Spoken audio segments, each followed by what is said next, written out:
कहा जाता है कि एक नारी के बिना दुनिया का हर काम अधूरा होता है। नारी सृष्टि की सबसे खूबसूरत रचना है जो ना सिर्फ वंश आगे बढ़ाती है बल्कि समाज से बुराइयों को खत्म करने की क्षमता रखती है। इन्हीं सब सफलताओं की कहानी पर आधारित है हमारा कार्यक्रम नेत्री।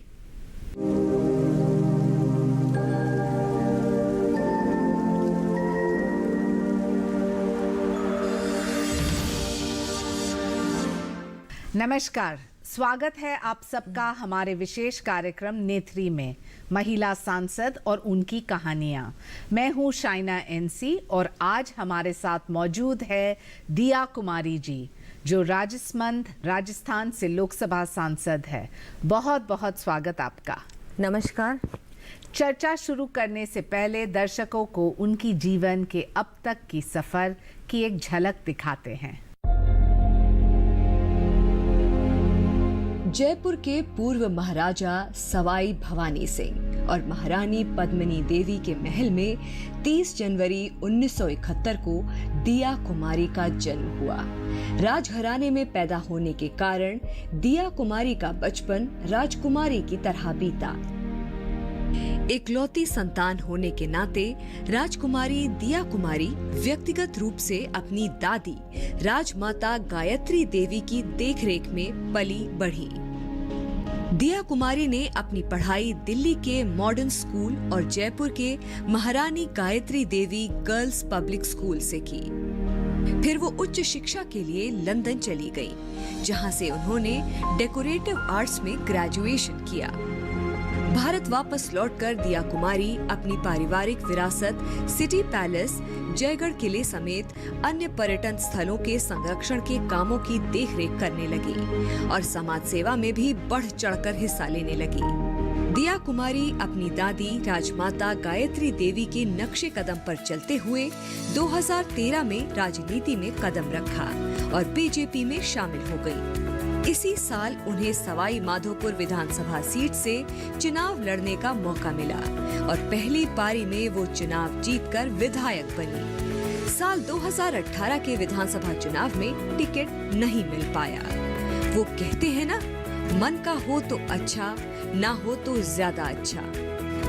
यानी 2018 के विधानसभा चुनाव का टिकट ना मिलना दिया कुमारी के लिए वरदान साबित हुआ, क्योंकि उन्हें अभी बड़ा लक्ष्य पाना था। साल 2019 में वो दिन आ ही गया जब बीजेपी ने उन्हें राजसमंद से लोकसभा चुनाव लड़ने का मौका दिया। चुनाव में दिया कुमारी ने शानदार जीत दर्ज की और संसद में कदम रखा। तो देखा आपने दिया कुमारी जी के अब तक के सफर के बारे में, और भी कई सारी बातें हैं जो हम बात करेंगे आपके साथ। बहुत बहुत स्वागत है आपका दिया जी। धन्यवाद आपका बहुत बहुत शाइना जी। एक राजकुमारी हैं आप, और शायद इसके पहले सिर्फ आपकी दादी जो गायत्री देवी जी थी वो लोकसभा पहुंची और उसके बाद आप राजसमंद को रिप्रेजेंट कर रहे हैं। क्या आपको लगता है ये सफ़र आसान रहा है या फिर was it just a golden spoon?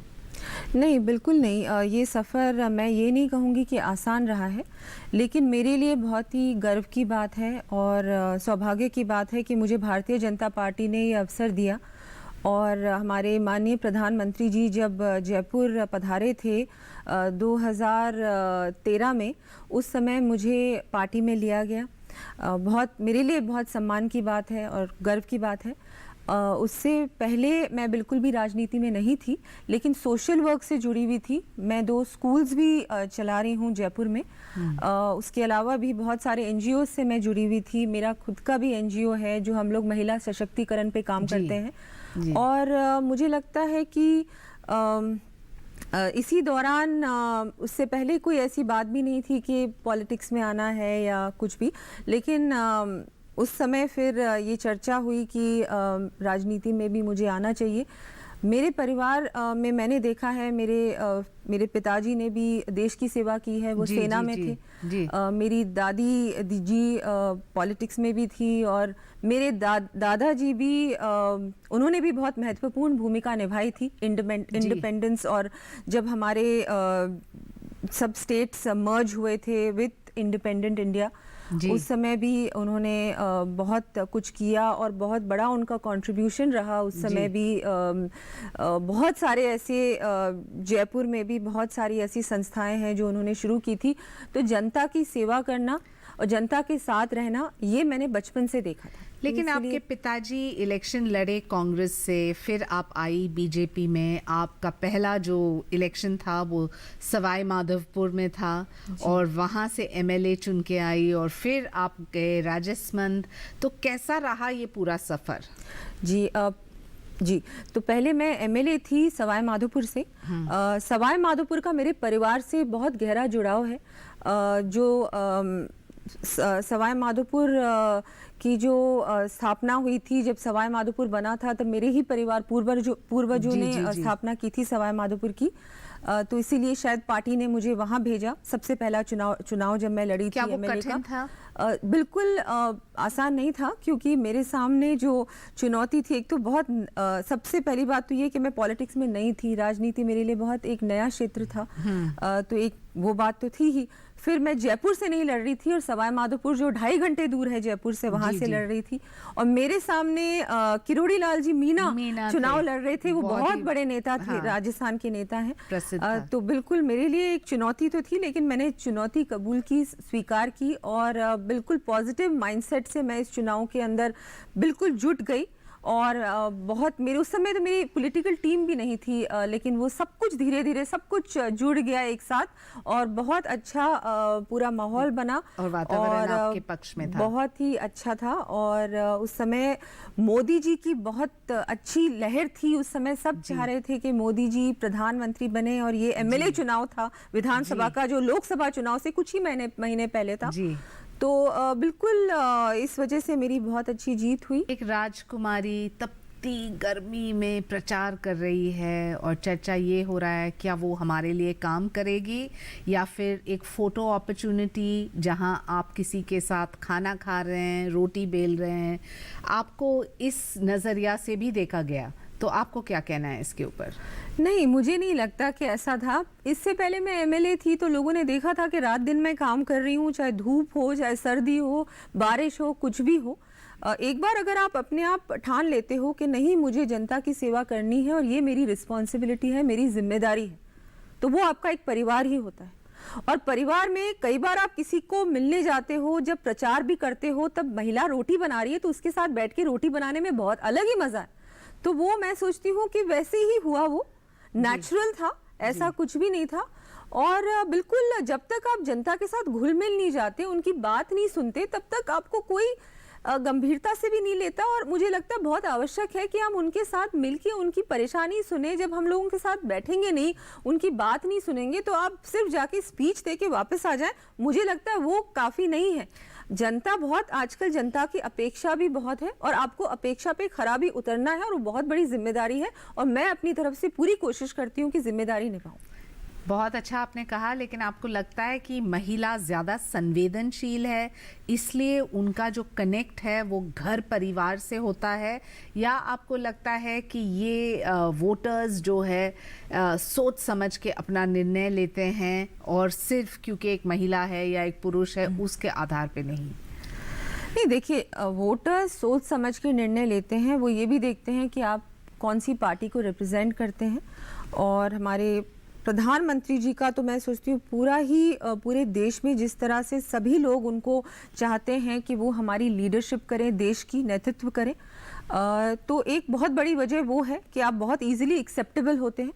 तो मेरे लिए बहुत बड़ी बात है कि मैं भारतीय जनता पार्टी की सदस्य हूं और वहीं से मैंने चुनाव लड़ा। पार्टी ने मुझे मौका दिया और मैंने चुनाव लड़ा। जी, लेकिन महिला होने का मैं तो सोचती हूँ एक बिल्कुल फायदा है, क्योंकि आप घर के अंदर घुस के महिला के साथ कनेक्ट हो जाती हैं। कई बार जो पुरुष रिप्रेजेंटेटिव्स होते हैं, महिला उन तक नहीं पहुंच पाती क्योंकि उनके अंदर झिझक होती है। लेकिन अगर महिला रिप्रेजेंटेटिव है, एमएलए है या एमपी है, तो कोई भी महिला उनसे डायरेक्टली बात कर सकती है, उनको अप्रोच कर सकती है। ये बहुत बड़ी मैं सोचती हूँ कि एक प्लस पॉइंट है, पॉजिटिव चीज़ है जो महिला रिप्रेजेंटेटिव्स के पक्ष में है ये बात। जी, दिया जी, जब आप आए पार्लियामेंट और आपको मौका मिला कि आप आपकी आवाज़ बुलंद कर सकें आपके कंस्टिट्यूएंट्स के लिए, तो कौन से ऐसे मुद्दे थे जो आपने उजागर किए? जी बिल्कुल, मैंने सबसे पहले तो हमारे जो रेलवे का मुद्दा है, क्योंकि अभी भी हमारे मीटर गेज है जिसको ब्रॉड गेज में कन्वर्जन के लिए बहुत समय से ये मांग चल रही है। वहाँ के लोगों की बिल्कुल ही जो ये डिमांड है ये बहुत लंबित है। तो वो सबसे पहले मैंने पार्लियामेंट में ये मुद्दा उठाया। उसके बाद एक फॉलेन हमारी एक सड़क है जो उसका भी 6 साल से पेंडिंग चल रहा है, फॉलेनिंग का काम, वो भी मैंने उठाया। लेकिन मैं बहुत ही आभारी हूँ दोनों ही मंत्रियों की कि उन्होंने मेरी बात को बहुत सीरियसली लिया, गंभीरता से लिया, और जो फॉलेनिंग का काम है उसको सैंक्शन भी कर दिया, और जो रेलवे का काम है उस पर भी चर्चा चल रही है, और मुझे पूरी उम्मीद है कि वो तो भी आपको बहुत जल्दी सफलता सैंक्शन प्राप्त हुई? बिल्कुल, अभी तक तो बिल्कुल सफलता है। आपके जो महिला कंस्टिट्यूएंट्स हैं उनके लिए कौन से ऐसे योजनाएं हैं जो आपको लगता है कि केंद्र सरकार से प्राप्ति भी हुई है, और कौन से ऐसे योजना हैं जो आप खुद स्वयं करना चाहते हैं आपके वोटर्स के लिए? जी, हमारे वहाँ पर उज्ज्वला योजना बहुत अच्छी तरह से लागू हुई है, और बहुत सारी महिलाओं को जो गैस कनेक्शन मिले हैं, और अभी 1 करोड़ और गैस कनेक्शन मिलने वाले हैं। अब इस बजट में घोषणा भी हुई है, केंद्र सरकार ने घोषणा की है, तो उसमें भी मैं ज़्यादा से ज़्यादा महिलाओं को जोड़ना चाहूँगी। हमारे वहाँ जल जीवन मिशन में भी बहुत सारे गांवों को लाभ मिला है। बहुत सारे गांव इस जो जल जीवन मिशन की योजना है उससे जुड़े हैं, और आगे मैं चाहूँगी बहुत सारी और जो पंचायतें छूट गई हैं वो भी जुड़े। हमारे क्षेत्र में डिजी गांव योजना, जिसमें हर पंचायत में VLE बनाए गए हैं जो केंद्र सरकार की सभी योजनाओं से जनता को जोड़ेंगे।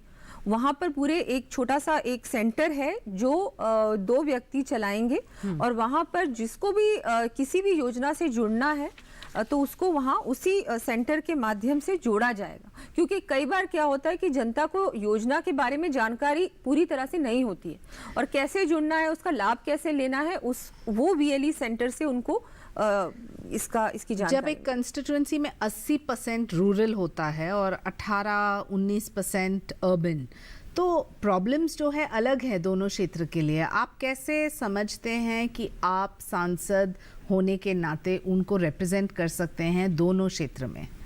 देखिए, मैं पहले सवाई माधोपुर से विधायक थी, वहाँ भी यही स्थिति थी, वहाँ भी रूरल और अर्बन था। लेकिन मेरे लिए तो एक समान ही होता है। रूरल एरिया की अलग प्रॉब्लम्स होती हैं, अर्बन की अलग होती हैं, और उनको दोनों को आपको एड्रेस करना होता है। तो बिल्कुल मैं करती हूँ। जो चीज़ें स्टेट गवर्नमेंट के तक पहुँचानी होती है वहाँ भी हम लोग हमारी आवाज़ बहुत सीरियसली और बहुत बुलंद तरीके से हम लोग वहाँ उठाते हैं। ये अलग बात है कि हमारे राजस्थान में कांग्रेस की सरकार है जो किसी की सुनती ही नहीं है। लेकिन हम लोग अपनी आवाज़ उठाते हैं, समय समय पर मुख्यमंत्री जी को पत्र भी लिखते हैं, और मीडिया के माध्यम से भी हमारी बात को पहुँचाते हैं।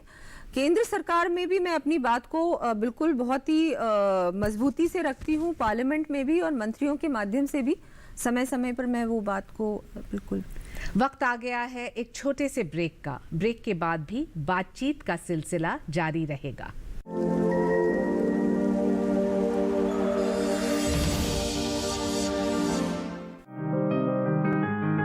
बीमारियों से कैसे बचेगी फसल?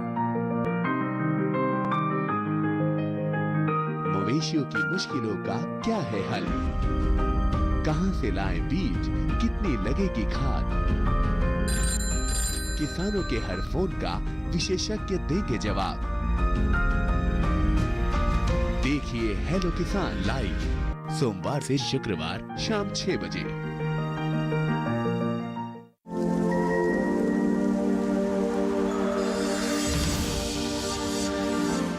ब्रेक के बाद फिर से एक बार आपका स्वागत है। दिया कुमारी जी से बातचीत हो रही है और इसको आगे बढ़ाते हैं। दिया जी, आपके बच्चे के बारे में बताइए कि as a mother, as a philanthropist, as a parliamentarian कितना कठिन होता है बहुत सारे रोल्स को निभाना?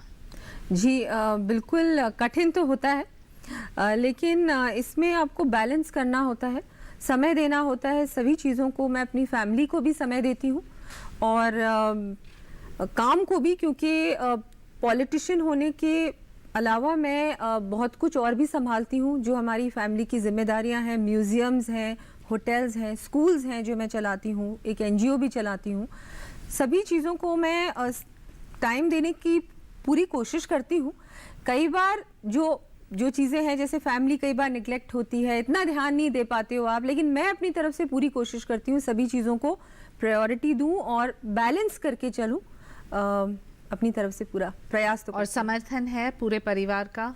जी, पूरी तरह से मेरी माता जी बहुत इसमें मेरा साथ देती हैं। फैमिली को, बच्चों को वो हमेशा वो रहती हैं साथ में, वो देखती रहती हैं। अगर कोई भी ऐसी बात होती है तो वो मुझे बताती है। लेकिन बहुत बड़ा सपोर्ट सिस्टम है, परिवार पूरी तरह से मेरा बहुत सपोर्टिव है, बच्चे भी बहुत सपोर्टिव भी हैं और समझदार भी हैं। आप बेटी बचाओ की ब्रांड एम्बेसडर थी। क्या आपको कहीं ना कहीं लगता है कि जब आप बलात्कार देखते हैं या स्त्री भ्रूण हत्या कि बेटे को पढ़ाओ, बेटे को समझाओ, बेटे को सिखाओ, इसकी भी आवश्यकता है? बिल्कुल, मानसिकता धीरे धीरे बदल रही है। मैं बेटी बचाओ बेटी पढ़ाओ की ब्रांड एम्बेसडर थी पिछली सरकार में, जब राजस्थान में हमारी भारतीय जनता पार्टी की सरकार थी। उस समय हम लोगों ने बहुत काम किया हर स्तर पे, और कन्या भ्रूण हत्या बहुत बड़ी समस्या है राजस्थान के लिए। लेकिन उस समय हम लोगों ने बहुत कुछ किया, बहुत सारे हमने प्रयोग किए जिससे कि इस चीज़ को कैसे कम किया जाए, लोगों की मानसिकता कैसे बदले। और झुंझुनू में एक बहुत बड़ा कार्यक्रम भी हुआ था जिसमें करीबन 2.5 लाख लोग आए थे। एक रिकॉर्ड ब्रेकिंग कार्यक्रम हुआ था, उसमें भी हम लोगों ने बहुत प्रचार प्रसार किया, क्योंकि वहाँ पर बहुत कन्या भ्रूण हत्या की समस्या उस डिस्ट्रिक्ट में थी। और राजस्थान में हर स्तर पे हम लोगों ने अच्छा काम किया। बेटी की जब कहीं भी बेटी का जन्म होता है उसको हमने एक सेलिब्रेशन की तरह मनाया, ताकि परिवार को ये लगे कि नहीं, बेटा और बेटी में कोई अंतर नहीं है। और उसके बाद भी बहुत सारे, जब तक कि बेटी 18 साल की नहीं हो जाती तब तक उसको समय समय पर उसका डायरेक्टली उसके बैंक में पैसा जमा करवाना, ताकि उसकी शिक्षा में कोई कमी नहीं रहे, उसकी एजुकेशन पूरी हो जाए। और ये बहुत सारे प्रयोग हुए जब हमारी सरकार थी राजस्थान में। जो सीसीटीवी कैमरास की भी एक पूरा प्रदेश में योजना बनी थी, जिसमें हर जगह पे जहां भी ऐसा लग रहा था कि सिक्योरिटी रिस्क है, वहां सीसीटीवी कैमरास भी अलॉट हुए थे। लेकिन इसके बाद जो अभी कांग्रेस की सरकार राजस्थान में है, ये इसमें बिल्कुल भी ध्यान नहीं दे रही है। बहुत दुर्भाग्यपूर्वक है कि राजस्थान अब 2 नंबर की पोजीशन में है क्राइम में, और महिलाओं के प्रति जिस तरह से अत्याचार हो रहा है हमारे प्रदेश में, ये बहुत ही दुख की बात है, बहुत ही शर्म की बात है कि बहुत ज्यादा बढ़ गया है क्राइम राजस्थान में महिलाओं के प्रति। क्राइम एक चीज है और चाइल्ड सेक्स रेशियो दूसरा। वहाँ एक तरफ आप बलात्कार देखते हैं, असंवेदनशील बयानबाजी। एक महिला होने के नाते क्या आपको दुख होता है कि आप इन सभी क्षेत्रों में सक्रिय रूप से कोई परिवर्तन नहीं ला सकें? नहीं, मैं ये मानती हूँ कि जब से ये सारी जो योजनाएं हैं जो हमारी केंद्र सरकार ने शुरू की, बेटी बचाओ, स्वच्छ भारत, इसमें भी महिलाओं को बहुत लाभ मिला है। स्वच्छ भारत से जो जगह जगह पे शौचालय बने हैं, इसमें कम से कम महिलाएं बाहर तो नहीं जा रही है घर के, कम से कम घर में शौचालय है, तो उससे भी बहुत सिक्योरिटी रिस्क जो होती थी वो कम हुई है। बेटी बचाओ में स्वास्थ्य के साथ उसमें भी उज्ज्वला योजना में भी जो चूल्हे में जो फूक के ये महिलाएं अपना खाना बनाती थी, अब उनको गैस सिलेंडर मिले हैं, उससे भी बहुत फायदा हुआ है महिलाओं का। डायरेक्टली भी महिलाओं के खाते में पैसा जो जमा हुआ है, ये भी बहुत बड़ा एक बेनिफिट मिला है महिलाओं को। महिलाओं को जो मुखिया का जो दर्जा देना है, जो हमारे प्रधानमंत्री पूरा प्रयास कर रहे हैं कि हमारी महिला ही घर की मुखिया बने और उसको घर में रिस्पेक्ट मिले, और फाइनेंशियली उसको कैसे ज्यादा स्वतंत्रता दिया जाए और आत्मनिर्भर बनाया जाए, जो बहुत बड़ा अभियान है हमारी केंद्र सरकार का। ये सब, इन सब चीजों पे काम हो रहा है, लेकिन मानसिकता ओवरनाइट तो बदल नहीं सकती, इसमें समय लगेगा। और लेकिन हम लोग सही दिशा में जा रहे हैं और धीरे धीरे चीजें बदलेंगी। नेक्स्ट जनरेशन को इसका बहुत फायदा मिलेगा।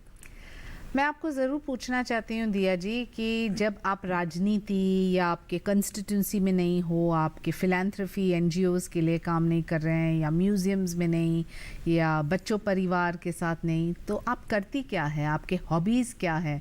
क्योंकि ज़्यादातर देखें तो राजघराने की बात करें तो पोलो और ऐसे हॉबीज़ रहते हैं, लेकिन आपके हॉबीज़ क्या हैं? जी बिल्कुल, मेरा परिवार पोलो से बहुत एसोसिएटेड है। मेरे ग्रैंडफादर जो थे, दादाजी जो थे, उन्होंने पहला वर्ल्ड कप जीता है क्या आपको लगता है ये एक अमीरों का स्पॉट है? बिल्कुल नहीं, ये एक हेरिटेज स्पॉट है और इसको प्रमोट करना चाहिए। इससे टूरिज्म भी बहुत आगे बढ़ता है। हमारे राजस्थान में देखिए आप, बहुत सारे लोग आते हैं, बाहर से टीमें आती हैं पोलो देखने के लिए और उसमें पार्टिसिपेट करने के लिए। तो इसको भी हमको बहुत गंभीरता से लेना चाहिए। ये एक अमीरों का स्पॉट नहीं है, आर्मी भी इसमें बहुत पार्टिसिपेट करती है। और मेरा बेटा भी अब पोलो में बहुत कुछ कर रहा है उसको आगे बढ़ाने के लिए। लेकिन आपके हॉबीज क्या है? मेरे हॉबीज के लिए ज्यादा समय मुझे नहीं मिलता आजकल, लेकिन क्योंकि तो बिल्कुल, लेकिन मुझे म्यूजिक का शौक है, मुझे पेंटिंग का शौक था, बहुत रीडिंग का भी था, ट्रैवलिंग मुझे बहुत पसंद है। लेकिन इन सब चीज़ों का आजकल समय ही नहीं मिलता, क्योंकि दूसरी सब चीज़ें इतनी ज़्यादा उसमें समय चला जाता है कि पर्सनल इंटरेस्ट के लिए, हॉबीज़ के लिए समय ज़्यादा नहीं बचता। एक राजकुमारी होने के नाते क्या आपको लगता है कि स्कूल कॉलेज में आपको एक तरफ से देखा गया कि ये तो राजकुमारी है, इनसे बात ना कीजिए, या इनको एंटाइटलमेंट है, या आपको लगता है कि सादगी की ज़िंदगी थी बचपन में? देखिए, मैं क्योंकि आर्मी बैकग्राउंड से भी, क्योंकि मेरे पिताजी दिल्ली में पोस्टेड थे उस समय, तो मेरी स्कूलिंग दिल्ली से हुई है। तो वो वहाँ पर मुझे ऐसा कुछ भी भेदभाव नहीं दिखा कि कोई एंटाइटलमेंट नहीं था, बिल्कुल भी नहीं। और उसके बाद फिर मैंने आगे की शिक्षा लंदन में की, तो वहाँ भी ऐसा कुछ नहीं था। लेकिन हाँ, साधारण जीवन में नॉर्मली भी मुझे कई बार लगता है कि लोग सोचते हैं कि ये प्रिविलेज्ड है, क्योंकि इसको ये सब कुछ विरासत में मिला है, इसने मेहनत नहीं की, जो मुझे लगता है सही नहीं है। कई बार मुझे एक्स्ट्रा मेहनत करनी पड़ती है, ज्यादा मेहनत करनी पड़ती है अपने आप को प्रूव करने के लिए। जी, ये होता है। ये होता है, बिल्कुल होता है। आपके क्षेत्र में जो युवा इस कार्यक्रम को देख रहे हैं डीडी किसान पे, क्या आपको उनको कोई संदेश देना है? क्योंकि आज अम्बिशन इतना बड़ा है, सबकी महत्वाकांक्षा बड़ी है, लेकिन हर कोई दिया कुमारी जी नहीं होते हैं ना। जी नहीं, युवाओं को मैं ये कहना चाहूँगी कि अगर आप कोई भी एम्बिशन है या कोई भी ऐसा सपना है जो आप साकार करना चाहते हैं, आगे बढ़ना चाहते हैं, तो बिल्कुल बढ़े। हर प्रकार से आपको बहुत सारी ऐसी स्कीम्स भी हैं सरकार की, जिसमें आपको बहुत सपोर्ट मिल सकता है, उन स्कीम से लाभ मिल सकता है। अपना जो भी बिजनेस शुरू करना चाहे डेफिनेटली करें। मेरी तरफ से कोई भी हेल्प की ज़रूरत हो, किसी भी प्रकार की सपोर्ट की ज़रूरत हो, तो मैं हमेशा आप लोगों के लिए उपलब्ध हूँ। वहाँ हमारे राजसमंद में बहुत सारी इंडस्ट्रीज़ हैं, वो बहुत बार हमारे लोकल जो युवा हैं उनको रोजगार नहीं देती हैं। तो मैं प्रयास करती हूँ कि वहाँ पर लोकल जो हमारे युवा हैं उनको सबसे पहले प्रायोरिटाइज करके उनको रोजगार मिले। तो वो मैं पूरे एफर्ट कर रही हूँ कि उनको मिले। और भी कुछ भी अगर हमारे वहाँ के युवा शुरू करना चाहें, किसी भी फील्ड में आगे बढ़ना चाहें, किसी भी क्षेत्र में अपना नाम आगे बढ़ाना चाहे स्पोर्ट्स की बात करें, पॉलिटिक्स की बात करें, या हमारे किसान जो हैं भाई हैं, वो भी अगर किसी प्रकार से कोई भी मुझसे अगर सहायता चाहे, सपोर्ट चाहे, मैं हमेशा उन लोगों के लिए हूँ। और आगे बढ़ना चाहिए, बहुत अच्छी बात है। एम्बिशन बहुत आवश्यक है। अगर हमारे अंदर एम्बिशन नहीं है या कोई ऐसा सपना नहीं है जो हम चाहते हैं कि पूरा हो, तो मैं सोचती हूँ फिर जीवन बहुत ही अधूरा होता है। जी। और अंत में मैं दिया कुमारी जी से जानना चाहती हूँ कि जो आप अगले 5 साल में आपके क्षेत्र के लिए 3 चीज करना चाहते हैं, आपके वोटर्स के लिए, आपके जो महिलाओं के लिए और युवाओं के लिए, तो वो क्या होगा? जी बिल्कुल। एक तो मैंने जैसे पहले कहा कि हमारी जो मीटर गेज रेलवे लाइन है, वो उसको मैं बिल्कुल ब्रॉड गेज करना चाहूँगी। वो और कई नई रेलवे लाइंस भी हैं जो पुष्कर मेड़ता है, ये तो मावली मारवाड़ की मैं बात कर रही हूँ, पुष्कर मेड़ता है वो जोड़ना है, बर से बिलाड़ा जोड़ना है, भिलवाड़ा को भी नाथद्वारा से जोड़ना है। ये सब नई रेलवे लाइंस है। पूरा प्रयास मैं कर रही हूँ कि ये भी जल्द से जल्द शुरू हो जाए। टूरिज्म सर्किट को भी मैं बढ़ाना चाहूँगी राजसमंद में, क्योंकि महाराणा प्रताप का ये क्षेत्र है, वीरों की धरती है, यहाँ श्रीनाथ जी का मंदिर भी है। तो यहाँ बहुत सारे शरणार्थी आते हैं, टूरिस्ट आते हैं, लेकिन इसको कैसे जोड़ा जाए, क्योंकि सब लोग उदयपुर आते हैं लेकिन राजसमंद सब लोग नहीं पहुंच पाते। तो ये भी मैं चाहती हूँ, प्रयास कर रही हूँ कि ये भी किसी तरह से वहां भी बहुत ज्यादा से ज्यादा टूरिस्ट आए। महिलाओं के लिए मेरा जो एनजीओ है, हम लोग काम कर रहे हैं कि मैं छोटे छोटे सेंटर्स खोलूं, मेरी तरफ से पर्सनली भी। बिल्कुल सेल्फ हेल्प ग्रुप मेरा चल रहा है, तो उसको भी हम लोग जोड़े, ताकि वहां पर जो बहुत सारे ऐसे क्राफ्ट्स हैं जो हमारी महिलाएं करती हैं। हाँ, छोटी छोटी ये हैंडीक्राफ्ट्स की ये जो चल रहे हैं, लेकिन उसको आगे तक कैसे बढ़ाया जाए, बड़े स्तर पे कैसे ले जाए। viability। बिल्कुल, तो ये भी मैं चाहती हूँ युवाओं के लिए भी रोजगार के और माध्यम कैसे बने, हम लोग और क्या क्या कर सकते हैं जिससे कि वहाँ पर रोजगार बढ़े, ये भी पूरा प्रयास मैं करती रहूँ। दिया कुमारी जी की कहानी आम महिलाओं के जीवन में आगे बढ़ने की प्रेरणा देती है। आज समाज में महिलाओं के प्रति सोच बदलने की ज़रूरत है, तभी हमारा देश और हमारा समाज सही मायने में शक्तिशाली और विकसित देश बन पाएगा। आज शो में बस इतना ही, फिर मिलेंगे किसी और महिला सांसद से और जानेंगे उनके ज़िंदगी के बारे में। मुझे अनुमति दे, नमस्कार।